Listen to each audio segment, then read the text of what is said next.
Ջունում եմ երիտասարդներին։ Եվ այդ մարդիկ չեն ուզում նվար ստացած այս պայմաններում ապրեն, ուզում են փոխվի կյանքը։ Այսօր մեր կրթական համակարգը բովանդակության խնդրեմ ունի։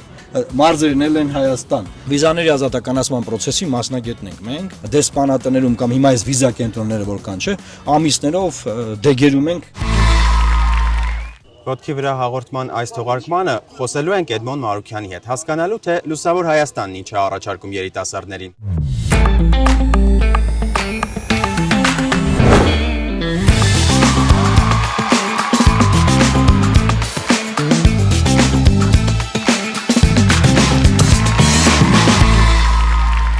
Ինչ է կանում երիտասարդ ընտրողներին գրավելու համար։ Բարև ձեզ։ Երիտասարդ ընտրողներին մենք ուղերձ ենք տալիս, որ մի շեղվեք սպառողական խոստումներով։ Այսինքն, այդ որ, չգիտեմ,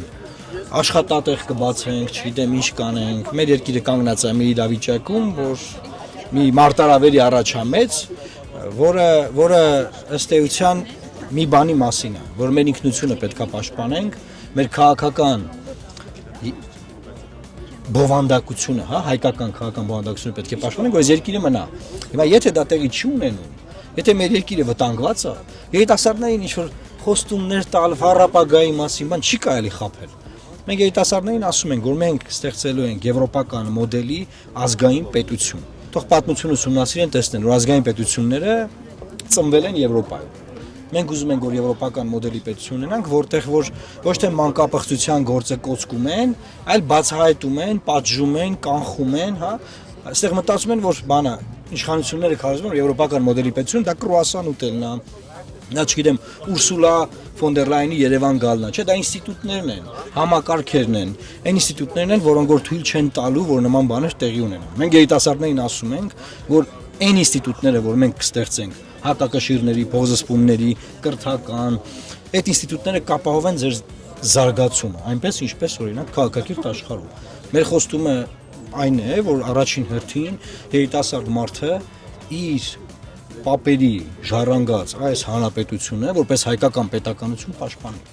Իսկ վիզաների ազատականացման process-ը շարունակելու եք։ Վիզաների ազատականացման process-ի մասնագետն ենք մենք։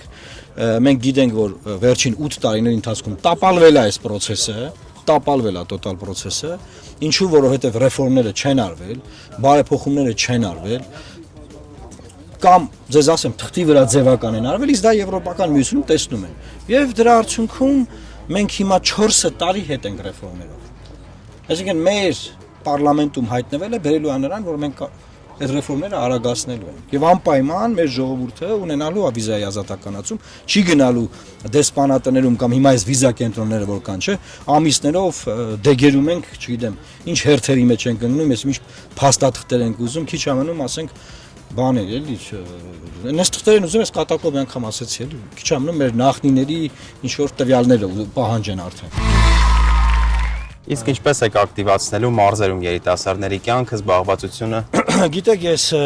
պարլամենտում մանդաթար պայքարել եմ, որ համաչափ տարածքային զարգացման ծրագրեր իրականացվեն, եւ այս համաչափ տարածքային զարգացման ծրագրերը կյանքի որակ բարձրացնել մարզերում։ Նայեք, մարզի բնակիչը երիտասարդ մարդ է։ Ուզում է լավ կրթություն ստանա, գալիս է Երևան։ Ուզում է բժշկի գնա, գալիս է Երևան։ Ուզում է ծնունդը, ասենք ծնունդն է, չէ, ուզում են ընկերներով նշեն։ Գալիս են էլի Երևան։ Ամբողջ մարզերի գումարը, փողը գեներացված հնան էլի գալիս է Երևան։ Մենք պետք է մարզային կյանքը, համայնքային կյանքը քաղաքներում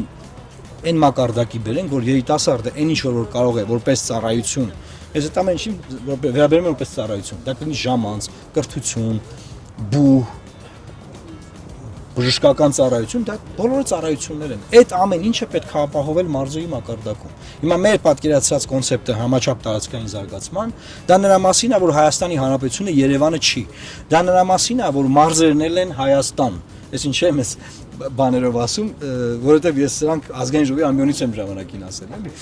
Մարզերն են Հայաստան։ Տպավորությունն է, որ այս պետությունը ամբողջությամբ պարփակվել է Երևան քաղաքում, գյուղերը, մարզային քաղաքները դատարկվում են, եւ այս իրավիճակը ոչ մի կերպ մեր ազգային անվտանգության շահերից չի բխում։ Խոսեցինք կրթությունից, երբ որ հաղորդման շրջանակներում դուրս ենք եկել Արցախույզի երիտասարդների շրջանում, հիմնականում կրթության մասին են խոսում, նշում են կրթության խնդիրների մասին, դուք ինչ եք անելու, որ բարձրագույն կրթության որակը Հայաստանում ավելի լավը դառնա։ Տեսեք, մարդկանց ասել, որ մենք ակադեմիական քաղաքը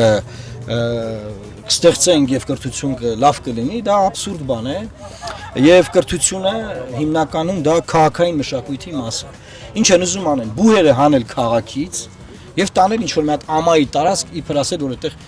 ասենք բովանդակությունից է պետք խոսալ։ Բովանդակությունից է պետք խոսալ։ Այսօր մեր կրթական համակարգը բովանդակության խնդրեմ ունի, պլագիատի խնդրեմ ունի, իրարից copy paste անելու խնդրեմ ունի։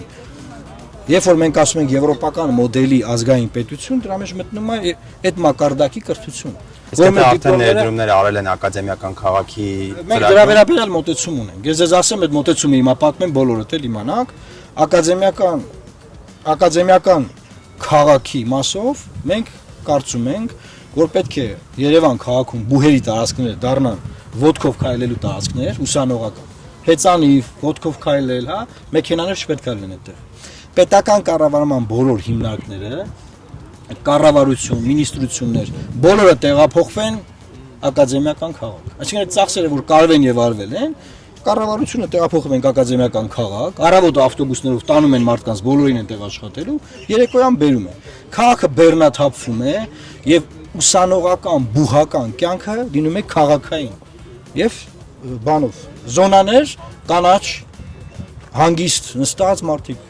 սովորում են, կրթվում են, չգիտեմ, համակարգչով նստած աշխատում են այդ այգում եւ մեքենաներ չկան եւ այդ տարածքները ազատ են շփման քայլելու համար։ Այդ ծրագիրը մենք ունենք, ես ուղղակի ընդհանուր բնույթով եմ ասում։ Իսկ օրինակ կառավարության շենքերը, նախարարությունների շենքերը ինչ է կանելու։ Կօգտագործվեն կրթական կամ այլ նշանակություններով, էլի պետական նշանակություններով։ Տարբեր քաղաքական ուժեր ասում են, որ իրենց ընտրվելու դեպքում կրթությունը, բարձրագույն կրթությունը Հայաստանում անվճար է լինելու։ Այդ մասով ձեր մոտեցումը ինչպիսին է։ Իրեք դա խորը պոպուլիզմ է, մենք լիբերալ ուժ ենք, մենք պոպուլիստական ուժ չենք, ազատական ուժ ենք։ Մենք կարծում ենք, որ չպետք է լինի ուսանող, որը փողի պատճառով դուրս մնա կրթությունից։ Կրթություն չստանա, չպետք է լինի նման բան։ Բայց ասել, որ բուհերը անվճար են, այ դու գնա նստի, դաս մի արա, մի սովորի, բայց դու անվճար դիպլոմ կստանաս, պետությունը քո վրա ռեսուրս կծախսի, չի կարելի նման բան։ Ում հաշվին է այդ ռեսուրսը ծախսում։ Կլինի պետական ծրագրեր, որոնք որ կֆինանսավորեն։ Երբ որ ձեր ընտրական ցուցակը հրապարակել էիք, նշել էիք, թե ըստ սերունդների, որ սերնդից քանի հոգի կա ձեր ցուցակում եւ նշել էիք, որ 12 հոգի Gen Z սերնդի ներկայացուցիչներ են։ Ոնց են հայտնվել Լուսավոր Հայաստանի ցուցակում, ինչ գաղափարներ ունեն, ինչ գաղափարներով են ընտրվել։ Մենք ունենք երիտասարդական միություն, հիմնականում միության ներկայացուցիչներն են, այսինքն մենք կուսակցականներ են, անկուսակցական մարդկանց էլ հնարավորություն ենք տվել, որ նույնպես ներգրավելու։ Մարդիկ են, ովքեր կիսում են մեր գաղափարները, ովքեր գտնում են, որ հայ ժողովրդի դեմ մշակութային դիվերսիա է իրականացվում, իրենք ուզում են ռեմոնտադա նշանակում է վերադարձ, comeback, վերածնունդ, եւ այդ մարդիկ չեն ուզում նվաստացած այս պայմաններում ապրեն, ուզում են փոխվի կյանքը։ Եվ չեն ուզում նաեւ այս քաոտիկ, անդադար այս կռիվ գալմաղալի մեջ, ուզում են հանգիստ, հանդարտ, նորմալ կյանք, սակայն պաշտպանելով հայ մարդու եւ Հայաստանի Հանրապետության հայկական բովանդակությունը։ Կառուցել մի պետություն, որտեղ ինստիտուտներ կան, եւ այդ ինստիտուտները մարդկանց փոփոխություններից չեն տուժվում, չեն կործանվում, չեն փակվում կամ չեն փոխում իրենց գործունեության բնույթը, հա, ինստիտուցիոնալ զարգացում։ Վերջերս Ռեֆորմ 2026-ի շրջանակներում հանդիպել եք երիտասարդների հետ։ Հիմնականում ինչ էր հետաքրքրում երիտասարդներին, ինչ էին հարցնում ձեզ։ Անկեղծ ասեմ, հիմնականում արտաքին քաղաքական հարցեր են տալիս, ինչը մի կողմից զարմանալի էր, մյուս կողմից շատ գովելի, որ այդքան տեղեկացված էին։ Ես կարծում եմ դա այն պատճառով էր, որ ես եմ հյուրը եղել եւ Կարպիսը Փաշոյան, որովհետեւ դե մարդիկ ում հարցնեն արտաքին քաղաքական մարտահրավերներից եւ խնդիրներից, եթե ոչ մեզ, լավ, ասենք ես չգիտեմ ել ինչ հյուրեր ունեցել, բայց երևի ընտրել էին այն հյուրերին, որ կոնկրետ այդ հարցերով պետք է դիմեն եւ ես շատ մեծ բավականություն ստացա, անկեղծ պայծառ լուսավոր երիտասարդներ, ովքեր եւ մտահոգ են եւ որոշակի լուծումների փնտրտուքի մեջ են, թենց մտքեր ունեն, ասում են կարող է այս ձևով անենք ավելի լավ լինի կամ կարող է այս ձևով անենք ավելի լավ լինի, թե անվտանգության, թե խաղաղության, թե երկրի զարգացման, թե հայ-թուրքական, հայ-ադրբեջանական հարաբերությունների, Հայաստանի զարգացման մոդելի մասով բավականին հետաքրքիր զրույց։ Շուրջ 2 ժամ անդադար հարցերի ենք պատասխանել։ Եվ եւս երկու ծրագրի մասին, որ հարցնում են երիտասարդները, համալսարանում սովորեցին, դժվարանում են իրենց մասնագիտությամբ կամ պատշաճ վարձատրվող աշխատանք գտնել, ինչպես նաև հետո բնականon ձեռք բերելն է խնդիր լինում էլի երիտասարդների համար։ Այդ երկու կետով ծրագրում ունեք հատվածներ, ինչ եք ասում այդ երկու կետով։ Մենք քանի որ խոստացել ենք, որ տրադիցիոն ծրագիր չենք ներկայացնելու,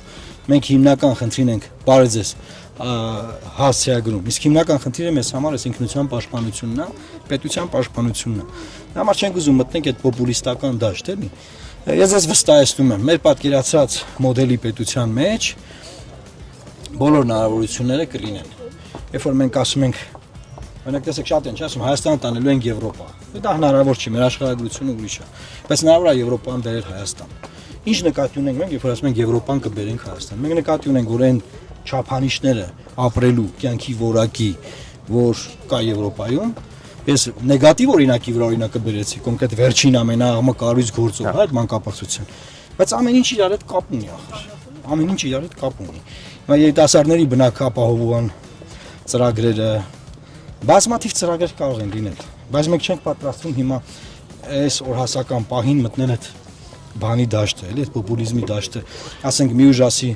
ես 10,000 եմ թոշակը բարձրացնում եմ, մյուսն ասում է ես 50,000, այն մեկն ասում է կրթություն անվճար կանեմ, այն մեկն ասում է, չգիտեմ, ես 10 անգամ անվճար կանեմ։ Մենք այդ մրցակցության մեջ չենք մտնելու։ Բացարձակապես այդտեղ անելիք չունենք։ Շնորհակալություն շատ։ Զրուցում ենք Լուսավոր Հայաստան կուսակցության նախագահ Էդմոն Մարուկյանի հետ։ Միացեք մեր YouTube-յան ալիքին հաղորդման հաջորդ մասերը բաց չթողնելու համար։ Ողջունում եմ երիտասարդներին։